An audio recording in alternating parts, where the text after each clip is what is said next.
اے عشق نہ چھیڑ آ کے ہمیں، ہم بھولے ہوئوں کو یاد نہ کر۔ پہلے ہی بہت ناشاد ہیں ہم، تو اور ہمیں ناشاد نہ کر۔ قسمت کا ستم کچھ کم ہی نہیں، یہ تازہ ستم ایجاد نہ کر۔ یوں ظلم نہ کر، بیداد نہ کر، اے عشق ہمیں برباد نہ کر۔ شاعر رومان اختر شیرانی کا اصل نام داؤد خان تھا۔ وہ 4 مئی 1905 کو ہندوستان کی سابق ریاست ٹونک میں پیدا ہوئے۔ وہ جید عالم اور محقق حافظ محمود شیرانی کے اکلوتے بیٹے تھے، لہٰذا دینی تعلیم کے لیے لائق حافظ اور اتالیق مقرر کیے گئے اور مروجہ تعلیم سے بہرہور کرنے کے لیے والد نے خود استاد کی ذمہ داری نبھائی اور صابر علی شاکر کی خدمات بھی حاصل کیں۔ حافظ محمود شیرانی بیٹے کو اپنی ہی طرح عالم، فاضل اور محقق بنانا چاہتے تھے، لیکن قدرت نے انہیں کسی اور ہی کام کے لیے پیدا کیا تھا۔ مزاج لڑکپن سے ہی عاشقانہ تھا۔ انہوں نے کم عمری سے ہی شاعری شروع کر دی تھی اور چوری چھپے شاکر علی صابر سے مشورہ سخن کرتے تھے۔ 16 سال کی عمر میں تعلیم کی غرض سے لاہور چلے گئے۔ لاہور میں علامہ تاجور نجیب آبادی کی شاگردی اختیار کر لی۔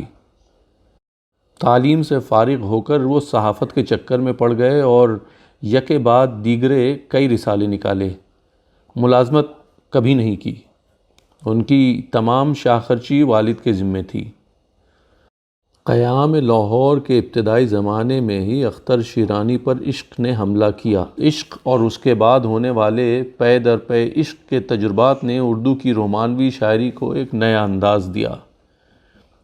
بہار بیتنے والی ہے آ بھی جا سلمیٰ، جہاں ریحانہ رہتی تھی۔ اے عشق ہمیں برباد نہ کر، اے عشق کہیں لے چل، او دیس سے آنے والے بتا، اور نہ جانے کیا کیا خوبصورت نظموں نے اردو ادب کی زینت بڑھائی۔ اختر شیرانی کو محض حسن اور عشق کا شاعر قرار دینا ان کے ساتھ ناانصافی ہے۔ ان کی شخصیت کی کئی ہمہ جہت ہیں۔ ان میں ایک نمایاں پہلو ان کی حب الوطنی ہے۔ وہ ملک کو آزاد دیکھنا چاہتے تھے اور یہ آزادی ان کو بھیک میں درکار نہیں تھی۔ عشق و آزادی بہار زیست کا سامان ہے، عشق میری جان، آزادی میرا ایمان ہے۔ عشق پر کر دوں فدا میں اپنی ساری زندگی، لیکن آزادی پہ میرا عشق بھی قربان ہے۔ سر کٹا کر سر و سامان وطن ہونا ہے، نوجوانوں ہمیں قربان وطن ہونا ہے۔ اختر شیرانی نے بچوں کے لیے بھی بہت کچھ لکھا۔ ان کا پہلا مجموعہ کلام پھولوں کے گیت ادب اطفال میں ایک سنگ میل ہے۔ دوسرے مجموعہ کلام نغمہ حرم میں بھی عورتوں اور بچوں کے لیے نظمیں ہیں۔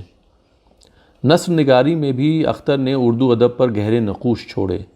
انہوں نے دھڑکتے دل کے نام سے افسانوں کا ایک مجموعہ شائع کیا، جس میں 12 افسانے دوسری زبانوں کے ترجمہ کیے اور باقی طبعزاد ہیں۔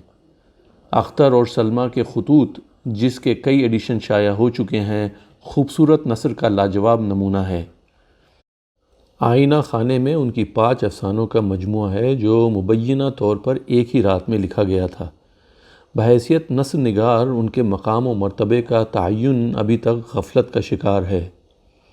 اختر شیرانی کو عظیم شاعر یا ادیب کہنا مبالغہ ہوگا، لیکن اس میں ذرا بھی شک کی گنجائش نہیں کہ اردو ادب کی مختصر سے مختصر تاریخ بھی ان کے ذکر کے بغیر ادھوری رہے گی۔ 9 ستمبر 1948 کو آپ کا انتقال ہوا۔ 43 برس کی مختصر عمر میں آپ اس در فانی سے رخصت ہوئے۔